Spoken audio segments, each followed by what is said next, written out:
Muchas veces habrás escuchado en los medios de comunicación hablar de polarización, un término que se usa bastante a la ligera. Bueno, vamos a ver qué significa este concepto y cuándo debemos usarlo. Así que quédate y te lo explico en un momento. Normalmente la polarización se suele usar cuando hablamos de descortesía o mala educación, como por ejemplo cuando un político tiene una actitud desafiante o insulta a alguien. El presidente del gobierno es el mayor traidor, siendo un felón, que es un mentiroso compulsivo. Pero tampoco es eso exactamente.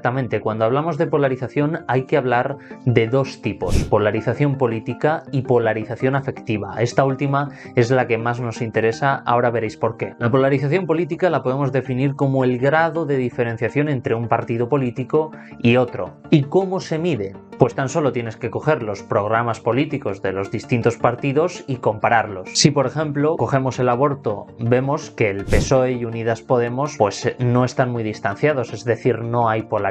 Pero si comparamos a estas dos formaciones con el Partido Popular, pues ya vamos a notar cierta polarización, y eso que en el Partido Popular hay diferencias sobre este tema. La presidenta madrileña se desmarcaba ayer de la postura oficial del PP y defendía el aborto de menores de 16 y 17 años sin consentimiento paterno. Si evidentemente los comparamos con Vox, pues aquí la polarización es absoluta. El aborto nunca ha sido un derecho. Ahora bien, por el momento hemos hablado de diferencias políticas, que es necesario que las haya, pero la polarización que nos importa y de la que suelen hablar los medios de comunicación es la polarización afectiva. ¿Por qué? Porque es la que tiene que ver con los sentimientos. Este tipo de polarización es más difícil de medir que la anterior. Para ello se necesitan estudios, encuestas, preguntas concretas que nos permitan analizar el grado de polarización en una sociedad. Por ejemplo, podemos hacer una encuesta y preguntar a los ciudadanos qué sentimientos les genera el líder político al que apoyan y qué sentimientos les genera el líder político del partido que consideran adversario. Esto lo podemos medir en una escala de 0 a 10. La diferencia entre ambas pues nos puede dar un índice que nos mida la polarización. Pero las preguntas que nos van a dar resultados muy interesantes son las preguntas no relacionadas con los líderes políticos, sino con los votantes